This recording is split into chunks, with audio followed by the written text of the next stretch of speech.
저는 이 마가복음 1장 1절 하나님의 아들 예수 그리스도의 복음의 시작이라, 굉장히 짧은 구절이잖아요. 그런데 이 성경 구절들 가운데서 가장 깊이 있는 성경 구절 중에 하나가 아닌가 생각이 듭니다.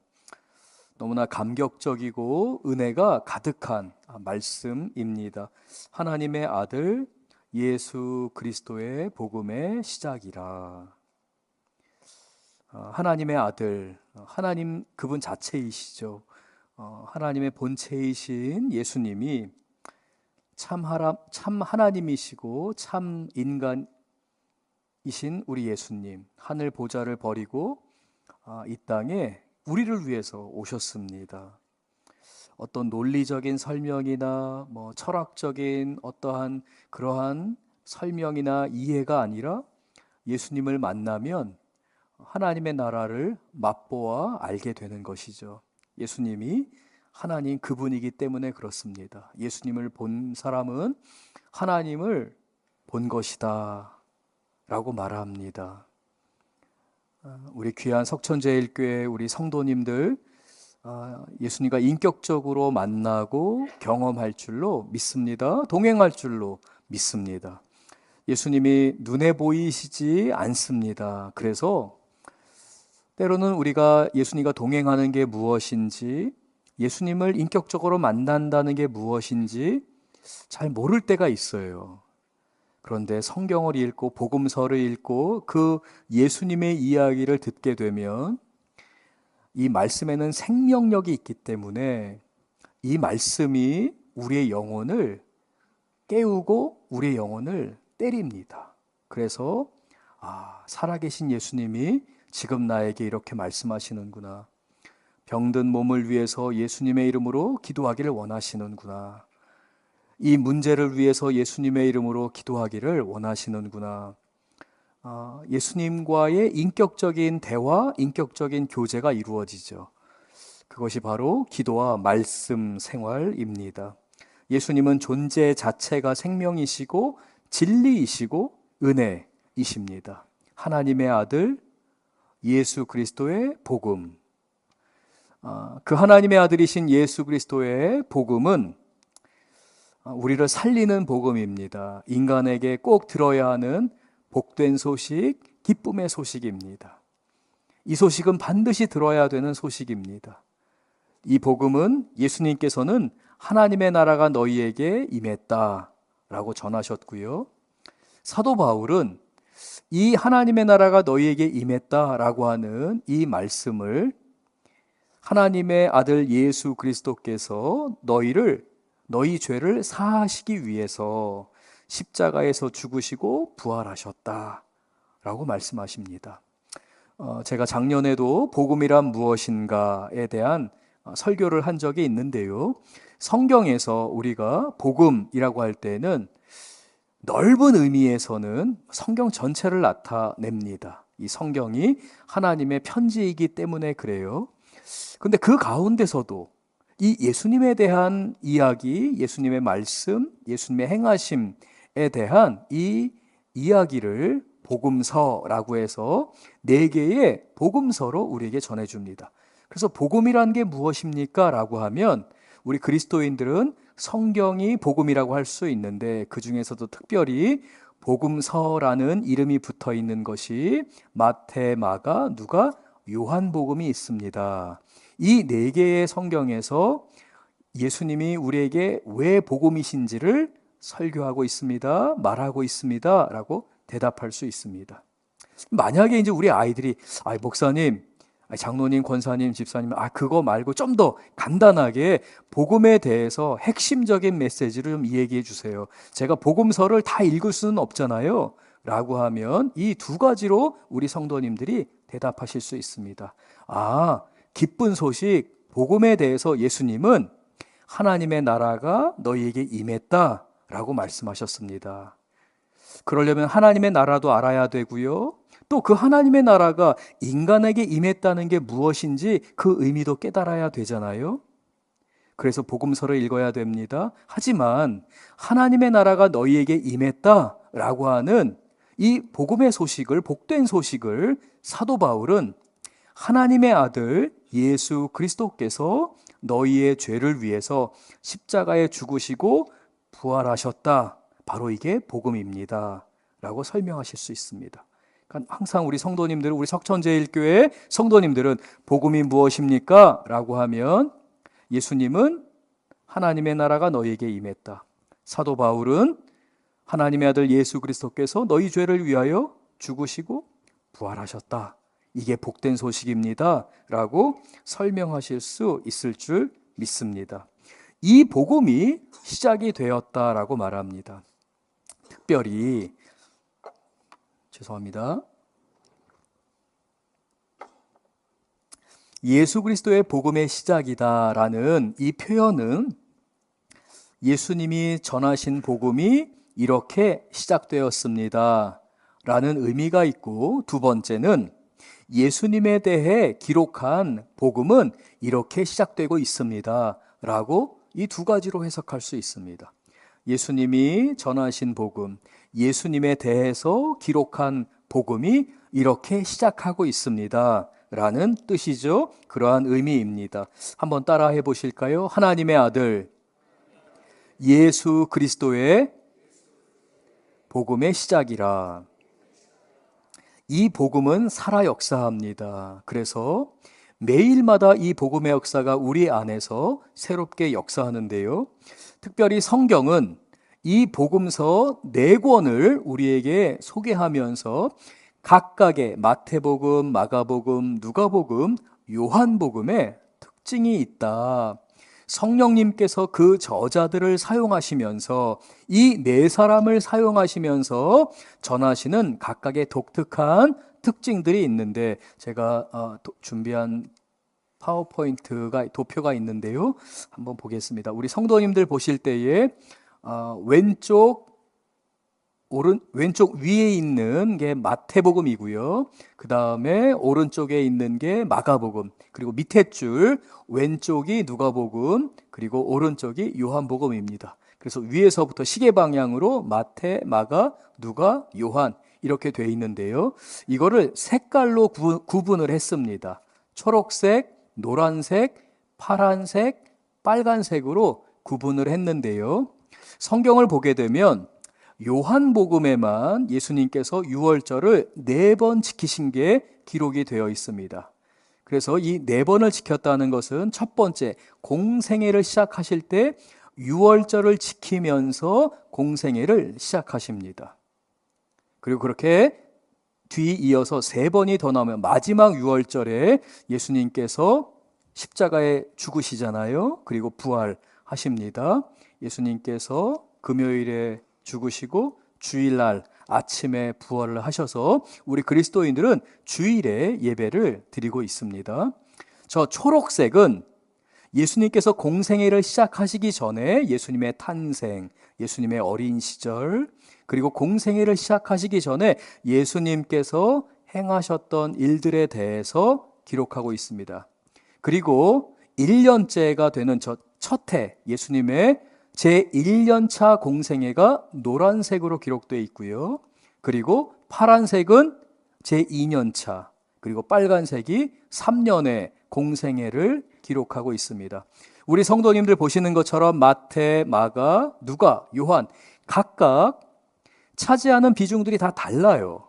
어떤 성경, 예를 들면 누가복음과 요한복음을 보면 거의 반 내지는 반 이상이 예수님의 공생애 3년 차의 내용들을 기록하고 있습니다. 거기다 특별히 요한복음 같은 경우는 예수님의 마지막 일주일, 마지막 3년 차 중에서도 예수님의 마지막 일주일을 거의 반 이상을 할애해서 예수님께서 마지막 제자들을 위해 기도하고 가르침을 주셨던 것을 기록하고 있습니다. 이와 같이 각각 사복음서 4개의 성경의 복음서가 주장하는 것들, 그리고 말씀을 전하는 그 비중이 다 다릅니다. 특별히 첫 번째 해에 대해서는 노란색으로 기록되어 있는데요. 좀 분량들이 작죠. 그리고 두 번째, 세 번째, 마가복음과 마태복음은 그래도 제2년차 공생의 기간의 내용들을 많이 기록하고 있는 것을 보게 됩니다. 자, 이렇게 네 개의 복음서가 각각 강조하거나 주장하는 내용이 다른 이유는 그 저자들의 환경, 성령님께서 일률적으로 기계적으로 복음서를 기록하게 하신 것이 아니라 그 저자들, 하나님이 택하신 그 사람들의 경험이나 상황들을 사용하셔서 성령의 감동 가운데 복음서를 기록하게 하셨고요. 두 번째는 이 각각의 복음서가 읽혀졌던 첫 번째 지역이 달랐습니다. 독자들이 각각 다른 색깔을 갖고 있었다는 거죠. 특별히 누가복음 같은 경우는 이방인들을 위해서, 마태복음 같은 경우는 유대인들을 위해서 기록되기도 합니다.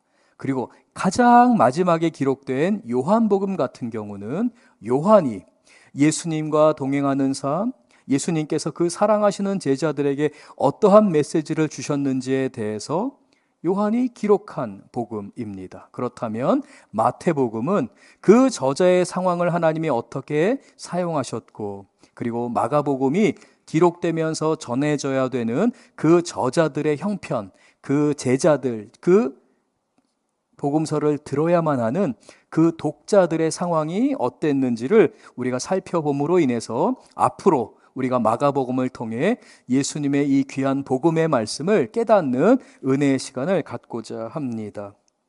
우리 성도님들, 이 4명의 복음서 저자들이 있는데요. 이 가운데 예수님의 12제자에 속하는 제자는 2명밖에 없습니다. 마태와 요한입니다. 마태와 요한만이 예수님의 12제자에 속해 있었고요. 마가랑 누가는 제자들의 제자들이라고 할 수 있습니다. 그러니까 예수님을 직접 경험하거나 예수님의 제자로서, 물론 어린 시절, 마가 같은 경우는 어린 시절 예수님을 만났죠. 하지만 직접 예수님의 제자로 활동하기보다는 그 제자의 제자가 되었던 사람입니다. 왜 하나님께서는 12명의 제자들도 있는데 그 제자들의 제자를 통해서 복음서를 기록하게 하셨는지, 특별히 마가라고 하는 이 사람을 하나님이 왜 사용하셨는지를 우리가 살펴보고 싶은데요.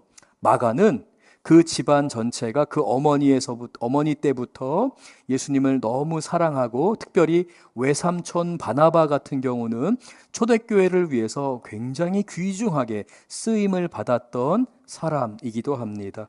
제가 참 닮고 싶은 사람 중에 한 사람이 바나바인데요. 성격이 참 온순하고 유순했어요. 저의 기질이랑은 정반대의 사람이었다라고 할 수 있죠. 참 성격적으로 모가 나고 또 성격이 별로 좋지 않아서 제가 성경을 공부하고 읽을 때마다 바나바 같이 됐으면 좋겠다, 이런 마음이 있는데요. 우리가 예수님의 성품을 닮아가다 보면 바나바뿐만 아니라 그 기준이 아니라 예수님을 닮아가게 되는데요. 어쨌든 저는 참 바나바를 좋아하는 그러한 사람 중에 한 사람입니다. 이 마가의 외삼촌이 바로 바나바입니다.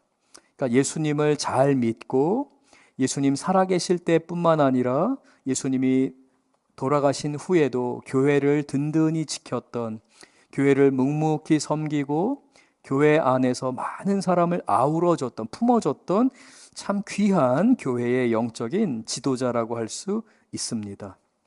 이 마가의 집안은 굉장히 부유했는데요. 특별히 바나바 같은 경우는 구브로, 지금으로 하면 이제 키프로스 또는 사이프러스라고 부르기도 하는데요. 구브로 출신의 부유한 사람이었습니다. 이 구브로의 광산이 굉장히 유명했는데요. 이 바나바의 집안이 광산업에 종사하기도 하면서 큰 부를 이룬 사람이었습니다.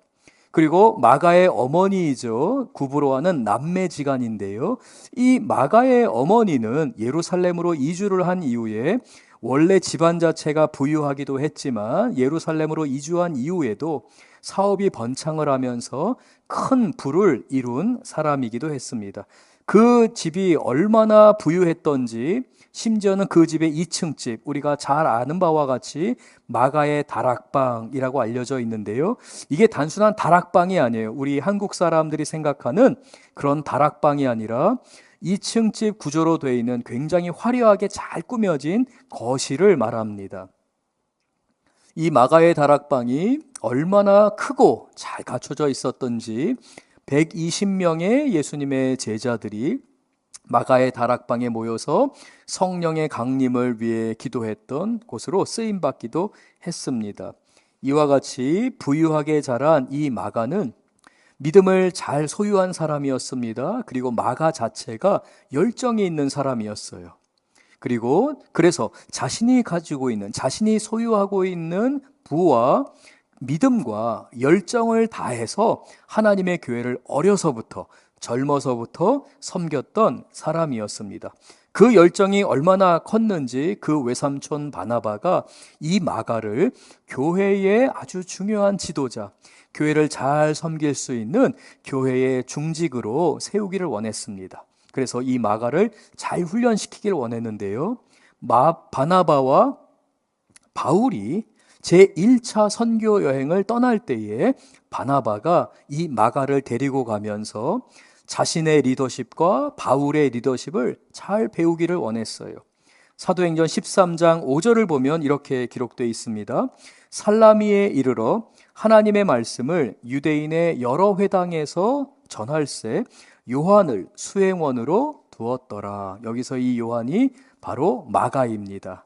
마가 요한을 말하는데요. 이 요한이 외삼촌인 바나바 그리고 바울과 함께 제1차 전도 여행의 수행원으로서 동행을 하게 됐습니다. 선교사가 된 것이죠. 근데 이 과정이, 이 선교의 이 일정이 너무나도 힘들었어요. 첫 번째 선교지로 택한 곳은 바로 바나바의 고향, 바나바가 섬기고 성도들을 위로하기를 원했던 바로 그 바나바의 고향인 구브로 섬이었습니다. 제가 준비한 지도가 있는데요. 잠시 함께 보도록 하겠습니다. 지금 보여드리는 지도는 바로 지중해, 바로 이 유대 쪽 연안에 있는 구브로, 말씀드린 것처럼 사이프러스 또는 키프로스라고 하는 섬인데요. 이 안디옥 교회에서 파송받아서 먼저 살라미라는 지역에 다다르게 됩니다. 이 살라미에는 지금도 바나바 기념교회가 있는데요. 굉장히 큰 항구 도시입니다. 말씀드렸던 바와 같이 이 구브로에서는 광산이 발견됐기 때문에 로마 제국에 있어서는 굉장히 중요한 지역이었습니다. 여기에서 채굴되는 그 광산들로 인해서 로마의 군대를 유지할 수 있었고 많은 부를 축적할 수 있었기 때문에 로마 제국 자체가 저 구브로 섬을 굉장히 소중하게 여기고 있었습니다. 그 가운데 두 개의 큰 항구 도시가 있었는데 살라미와 바보라는 도시였습니다. 그 억양이 조금 그래도 여러분 좀 잘 이해하고, 제가 그냥 바보 이러더라도 항구 도시를 나타낸다는 것을 좀 이해해 주시면서 설교를 들으시면 좋겠습니다. 먼저 살라미라는 이 항구 도시에 다다르게 됩니다. 그리고 이제 살라미, 그리고 저 트로도스 산맥이라고 되어 있는데 바로 광산이 저 트로토스 산맥에서 발견이 된 겁니다. 그래서 바나바의 비즈니스가 저 트로도스 산맥이랑 연결될 수밖에 없었고 바나바가 저곳에서 사업을 하기도 했었습니다. 예수님이 사역을 하실 때에 이 구브로에 살던 유대인들이 예루살렘으로 와서 유월절을 지킬 때, 유대인들의 명절을 지킬 때 예수님을 만나게 됩니다. 복음을 듣게 됩니다. 그리고 그 복음을 듣고 고향인 구브로로 돌아오게 됐는데 저 살라미, 트로도스 산맥 그 안에 있는 마을들, 말씀드린 바와 같이 광산이 형성되어 있는 그 사업체 안에 소수의 그리스도인들이 있었고요. 그리고 저 끝에 있는 바보라는 저 항구 도시에도 많은 그리스도인들이 거주하고 있었습니다. 바나바는 바울과 함께 저 소수의 그리스도인들이 머물고 있는 지역들을 방문하며 말씀으로 양육하고 기도하면서 교회를 든든히 세우기를 원했습니다. 그런데 살라미에서 바보까지 가는 동안에 있는 교회들을 방문해야 되는데, 여러분 저 지도를 잘 보시면 알겠지만 이 지형이 굉장히 험악해요. 이 산악지대, 이 산맥을 지나려면 굉장히 어렵고 힘든 지형을 뚫고 나가야 됩니다. 그것뿐만이 아니라 산 안에 있었고, 워낙 산맥이 발달하다 보니까 돈이 융통이 잘 되잖아요. 비즈니스가 잘 되니까 도적대들이 물건이나 또는 다른 사람의 재물을 약탈하려고 하는 강도떼들이 또 있었습니다. 그러다 보니까 로마의 군대는 그 로마의 중요한 이 사업을 보전하기 위해서 곳곳에 군인들을 배치했습니다. 이 선교의 여정 자체가 때로는 도적을 만나야 되는 위협 가운데, 그리고 가는 곳마다 로마 군인들의 검문을 받아야만 했습니다. 무시를 당하는 경우도 있었습니다. 무엇보다도 힘든 거는 저 험준한 지형들을 뚫고 가야 하는 것이 결코 만만치 않은 그러한 선교의 여정이었습니다. 지칠 대로 지친 몸을 이끌고 바울과 바나바 그리고 수행원이었던 마가가 바보라는 항구 도시에 다다르게 됩니다. 그리고 이 바보에서 밤빌리아, 그 위에 있는 소아시아 지역의 1차 선교행을 위해 떠나야 되는데, 이 바보에서 밤빌리아에 이르는 이 과정은 최소한 한 번은 광풍을 만날 수밖에 없는 그 지중해의 지형적인 특징이 있었습니다.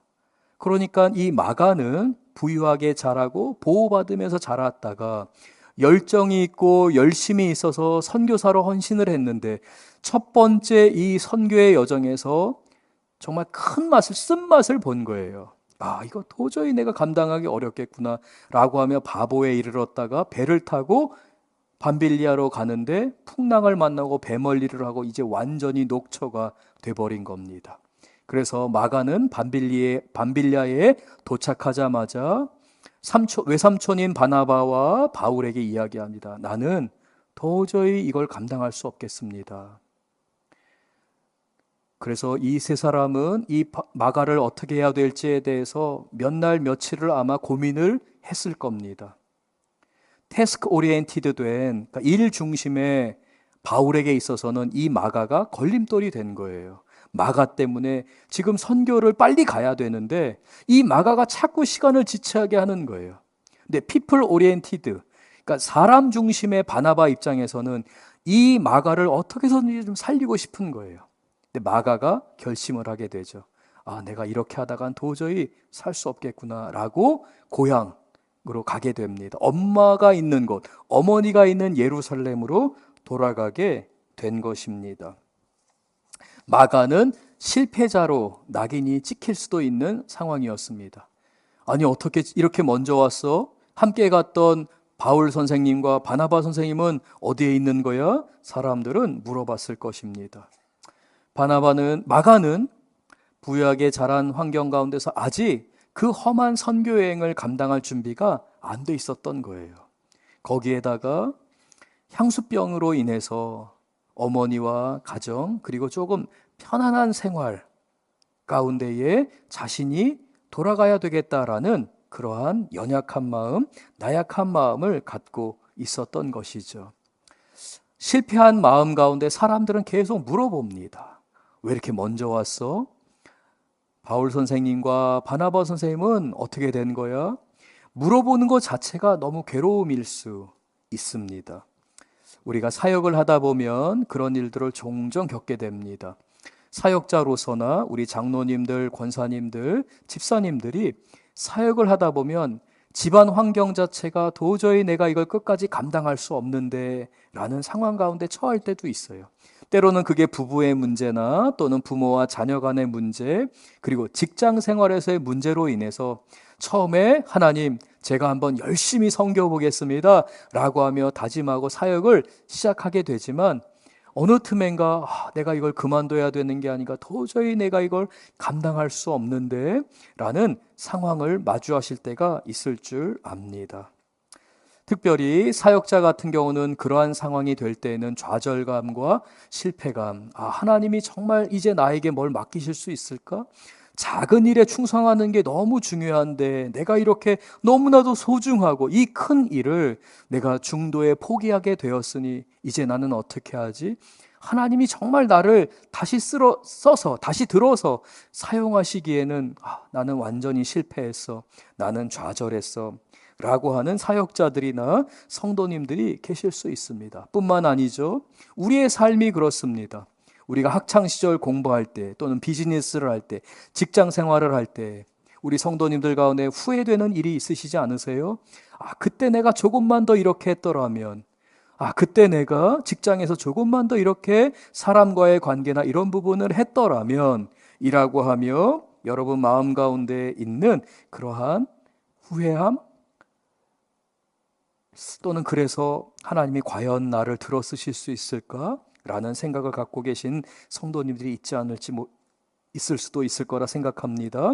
사도행전 15장 36절에서 41절 말씀을 보면 이러한 실패감 가운데 있는 마가에게 사형 언도와 같은 게 내려지는 순간이 찾아오는데요. 36절부터 우리 같이 한번 말씀을 읽도록 하겠습니다. 며칠 후에 바울이 바나바더로 말하되 우리가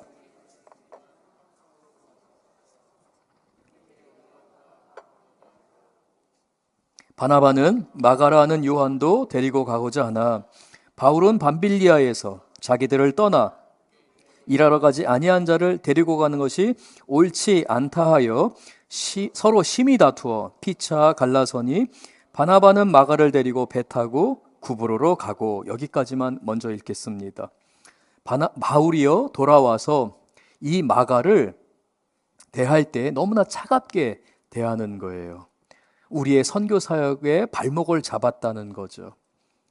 제2차 선교여행을 떠나자 제안을 할 때에 바나바가 그러면 우리 조카가 조금 뉘우친 것 같다. 한 번 더 기회를 주자라고 하며 이 마가를 데려가고자 합니다. 근데 바울이 아주 강력하게 반대를 합니다.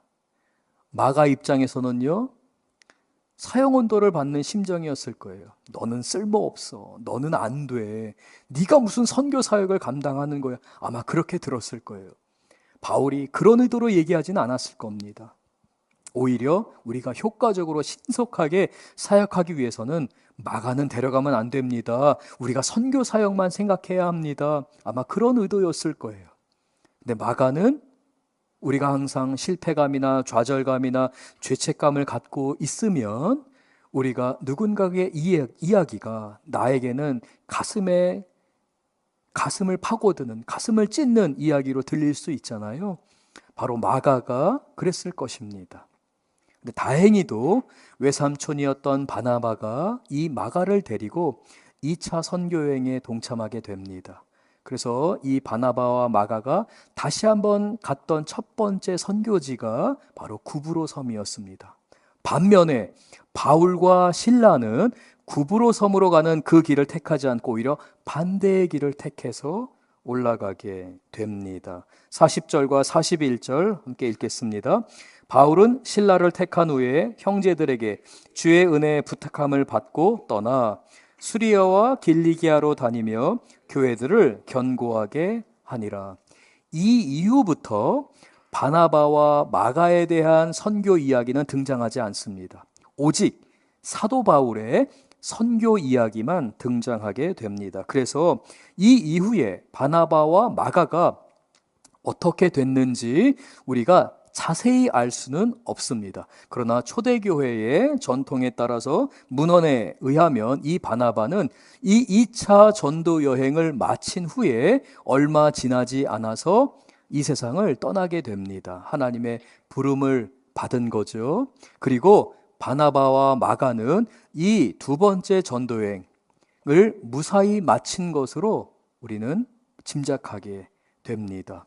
바나바는 죽음이 다가올 때에 이 외조카인 마가가 교회의 중직자로서, 교회의 일꾼으로서 든든히 서가기를 원했습니다. 그래서 누구에게 부탁을 하게 되냐면 사도 베드로에게 부탁을 하게 됩니다. 예루살렘 교회의 지도자였던 베드로에게 이 마가를 부탁하게 되는데요. 베드로는 예루살렘 교회를 목회했을 뿐만 아니라 후에는 베드로 자신도 마가와 함께 전도 여행을 나서게 되는데요. 베드로전서 5장 12절과 13절은 이 베드로가 마가와 함께 선교 여행을 감당하는 동안에 편지를 교회에 쓰게 되는데요. 우리 베드로전서 5장 12절 13절 같이 한번 읽겠습니다. 내가 신실한 형제로 아는 실로아노로 말미암아 너희에게 간단히 써서 권하고 이것이 하나님의 참된 은혜임을 증언하노니 너희는 이 은혜에 굳게 서라. 베드로 사도가 교회를 향해서 특별히 교회 가운데 하나님의 은혜의 역사, 실패한 자들을 다시 살리시는 예수 그리스도의 놀라운 복음의 역사, 이 복음은 살아 역사하며 오늘도 너희의 삶을 주관하신다라고 하며 12절 하반절을 보면 너희는 이 은혜에 굳게 서라 라고 말을 한 다음에 13절 같이 읽겠습니다. 택하심을 받은 바벨론에 있는 교회가 이 로마의 교회를 말합니다. 이 당시에는 로마의 핍박이 워낙 강력했고 로마에 대한 말씀을 전할 때에 이 국가에 대한 반역으로 여겼기 때문에 성도들이 로마라는 표기 대신에 바벨론이라는 표기를 썼는데요. 즉 로마에 있는 교회가 이렇게 이해하시면 됩니다. 계속 읽겠습니다. 너희에게 문안하고 내 아들 마가도 그리하느니라. 베드로가 이 선교 사역을 감당하고 이 로마의 감옥에 또한 갇히게 됩니다. 그리고 베드로는 이 로마에서 순교를 하게 되는데요. 이 베드로를 끝까지 지킨 사람이 누구냐면 13절에 보는 것처럼 마가입니다. 근데 베드로가 마가를 뭐라고 부르냐면 마가는 내 아들이다 라고 말합니다. 내 아들 마가도 너희에게 문안한다 라고 고백하고 있습니다. 실패자였던 마가입니다. 그러나 마음이 따뜻하고 넓은 사람, 권면하고 위로하는 데 탁월한 사람이었던 외삼촌 바나바에 의해서 그는 세컨 찬스의 은혜를 누리게 됩니다. 하나님의 은혜가 바나바를 통해서 마가에게 주어진 거죠. 그리고 이 마가가 초대교회의 든든한 지도자로 설 수 있도록 하나님께서는 베드로를 붙여 주셨습니다. 베드로를 통해서 마가는 하나님의 회복과 다시 사용하시는 그 은혜를 경험할 수 있었던 것이죠. 무슨 말입니까? 베드로는 어떤 사람입니까? 베드로는 3번씩이나 예수님을 부인했던 사람입니다. 제자들 가운데서 가장 수치스럽고 가장 모욕적인 장면을 스스로 경험한 사람이었습니다. 아, 나는 정말 쓸모가 없구나. 내가 예수님께 분명히 말씀드렸는데 예수님 무슨 말입니까? 제가 왜 예수님을 부인합니까? 저는 죽기까지 예수님을 따르겠습니다 라고 했지만 닭이 2번 울고 베드로는 3번을 예수님을 부인하게 됩니다. 그러나 그 철저한 실패자 베드로에게, 낙담하고 좌절해 있는 베드로에게 예수님이 찾아오셨습니다. 그리고 질문하십니다. 베드로야, 내가 나를 사랑하느냐? 베드로는 대답하죠. 주님, 제가 주님을 사랑하는 줄을 주님이 아십니다. 그때 예수님께서 다시 말씀하십니다. 내 양을 치라. 내 양을 치라. 예수님께서 3번 베드로에게 네가 나를 사랑하느냐 물어보신 후에 3번을 내 양을 치라 라고 말씀하셨죠. 그래서 베드로는 회복되었고 부족한 부끄러운 자신의 과거가 있었지만 하나님의 교회를 위해서 담대히 섬길 수 있었고 자기의 모든 삶을 드릴 수 있었습니다.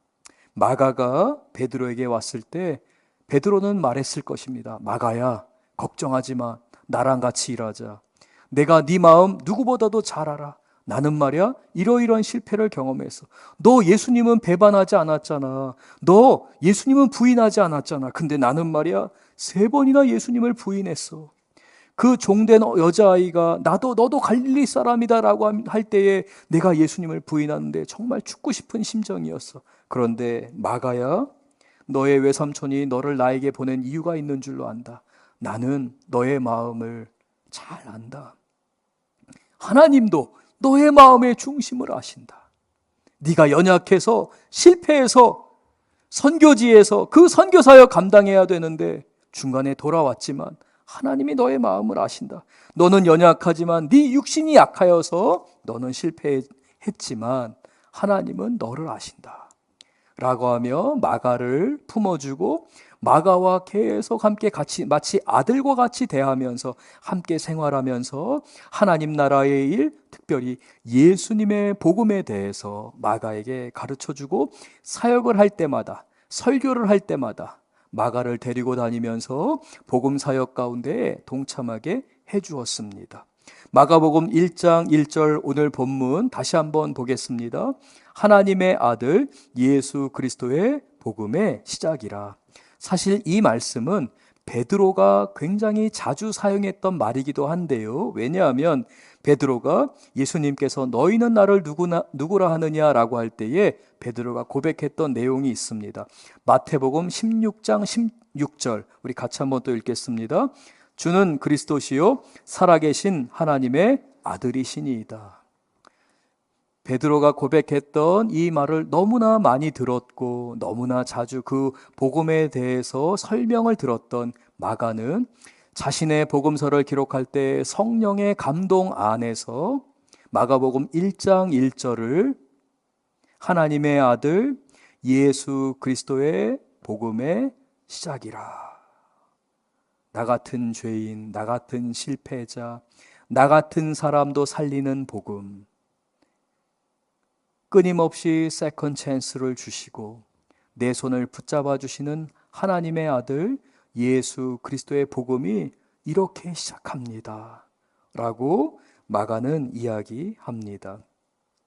사도행전 10장을 보면 베드로가 고넬료 집에서 설교하는 내용이 나오는데요. 고넬료 집에서의 베드로의 설교는 세 부분으로 나누어져 있습니다.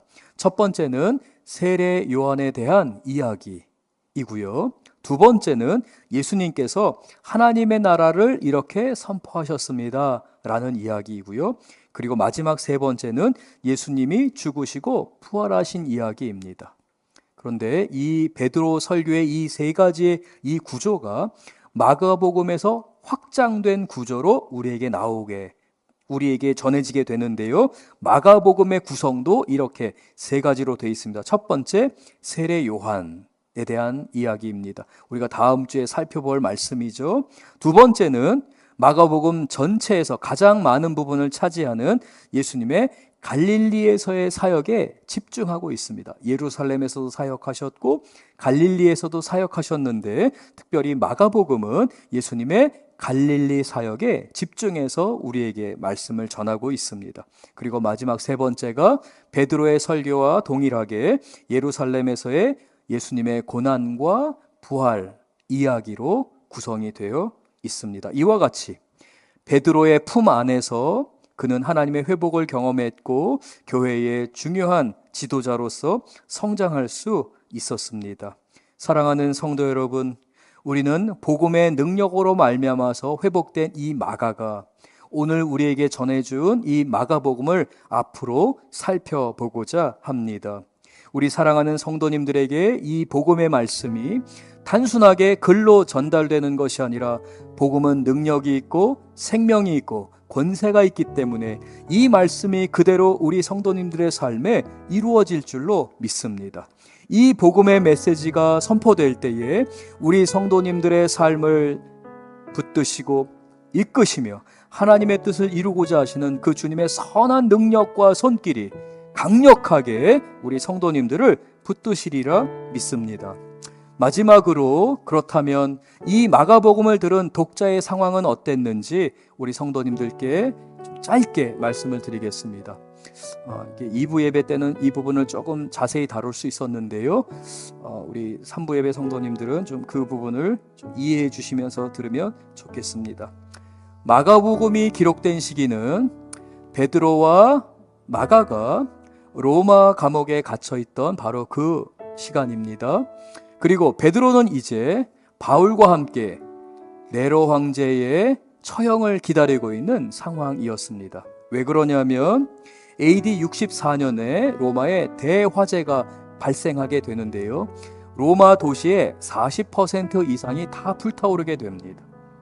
권력자들은 이 시민들의 이 분노, 이 시민들의 불만을 잠재우기 위해서 기독교인들이 그 불을 저질렀다고 소문을 냅니다. 왜냐하면 바라한 장소가 기독교인들이 몰려 살고 있던 지역이기 때문이죠. 그래서 갑자기 로마 시민들의 폭동이 일어나게 되고 모든 그리스도인들을 잡아 죽이는 게 합법화가 됩니다. 거기에 더해서 네로 황제는 모든 그리스도인들을 보이는 대로 다 잡아서 로마의 대형 극장에 가두어 놓게 됩니다. 그리고 그 대형극장 관중석에는 로마의 시민들이 앉게 되고 그 로마의 경기장, 대형 경기장 안으로 각종 맹수들을 풀어서 그 맹수들이 그리스도인들을 죽이게 하는 그러한 일들을 벌였습니다. 로마의 시민들은 환호성을 저지릅니다. 그러나 그리스도인들에게는 이렇게 힘들고 끔찍하고 견디기 힘든 순간이 있을 수가 없습니다. 내 아이가, 내 가족이, 내가 아는 친구가 이렇게 될 때에 많은 그리스도인들이 이제 나는 어떻게 살아야 하는가? 나는 교회를 떠나야 되는 게 아닌가? 나는 차라리 유대교로 다시 들어가야 되는 게 아닌가? 그래도 유대교에 있는 사람들은 처형은 시키지 않으니까 내가 유대교인으로 다시 돌아가야 되는 게 아닌가 생각하는 그리스도인들도 있었습니다. 많은 그리스도인들이 내가 예수님을 떠났다라는 실패감 가운데 있을 수도 있었습니다. 왜냐하면 그 핍박이, 그 괴로움이, 그 죽음이, 그 고문이 너무나도 잔인했기 때문에 내가 살기 위해서, 내 자식 살기 위해서 내가 예수님을 배교하겠습니다 라고 했던 성도가 있었습니다. 하나님께서는 그 성도들을 향해서 마가를 통해, 그리고 베드로의 영향을 받은 그 마가의 필체를 통해서 성령의 감동 가운데서 그 마가의 한 절 한 절, 한 글자 한 글자에는 그 마가의 심정이 담겨 있을 거라고 생각합니다. 나도 실패자였습니다. 그러나 하나님이 긍휼히 여기셔서 하나님의 그 귀한 사랑이, 내가 죄인 되었을 때 나를 사랑하신 하나님이 나를 붙드시고 내가 넘어지고 실패했지만 그분은 결코 나를 고아와 같이 버려두지 않으셨습니다. 그분은 나를 살리시는 하나님이십니다. 예수 그리스도, 하나님의 아들 예수 그리스도의 복음의 시작은 이렇습니다 라고 고백하고 있는 것이죠. 사랑하는 우리 귀한 석천제일교회 성도 여러분, 우리 성도님들은 오직 복음에 붙들림 바 된 우리 성도님 되실 줄 믿습니다. 예수님을 사랑하고 사모하며 나갈 때 우리 육신이 연약하여 넘어질 수 있습니다. 그러나 여러분을 결코 고아와 같이 버려두시지 않고 선한 목자이신 우리 예수님은 여러분과 함께하며 여러분을 이끌어가기를 원하십니다. 그러므로 예수님이 여러분의 마음의 문을 두드리실 때 아멘으로 대답하시고 예수님, 제 마음의 문을 엽니다 응답하시는 우리 귀한 성도님들 되실 줄로 믿습니다. 오늘 말씀을 기억하면서 잠시 함께 조용히 우리가 기도하기를 원합니다.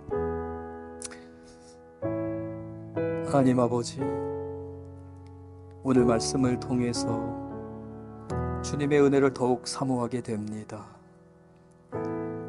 이 복음이 얼마나 기쁜 소식인지, 얼마나 복된 소식인지를 우리가 깨닫고 복음에 붙들림 바 된 우리 석천제일교회 성도님들 되게 하여 주시옵소서.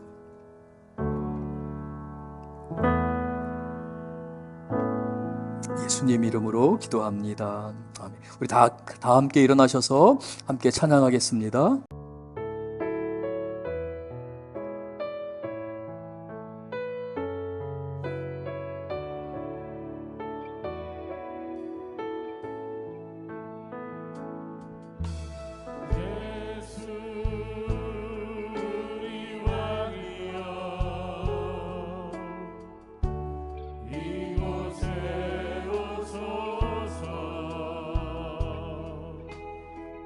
보좌로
우리가 이 시간 함께 간절히 간구하기를 원합니다.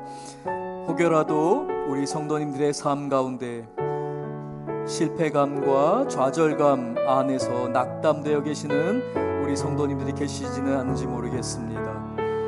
사랑하는 성도 여러분, 여러분은 하나님의 자녀입니다. 예수님의 핏값으로 산 그리스도인입니다. 우리가 이 시간 다 같이 주여 간절히 부르짖을 때에 우리를 살리시며 회복하시며 복음의 능력 나타나기를 원하시는 하나님의 뜻이 이루어지게 하여 주옵소서. 다 함께 간절히 부르짖으며 기도하겠습니다.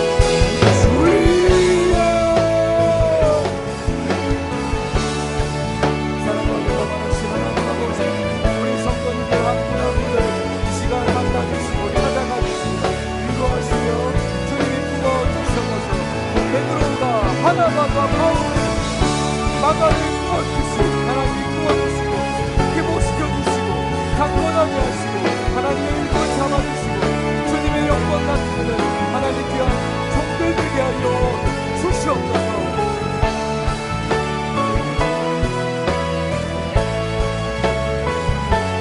오직 하나님의 말씀으로 강건하게 하시고 말씀으로 새롭게 하시고 말씀의 능력이 우리 성도님들의 가정 일터 가운데 삶 가운데 이루어지게 하여 주시옵소서.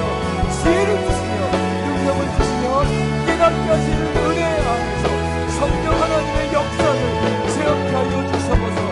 예수 그리스도의 이름으로 간구하여 병이 낫게 하시고 병도 몸이 먹게 하시고 강건하게 하시며 하나님 모든 문제가 해결되게 하여 주시옵소서.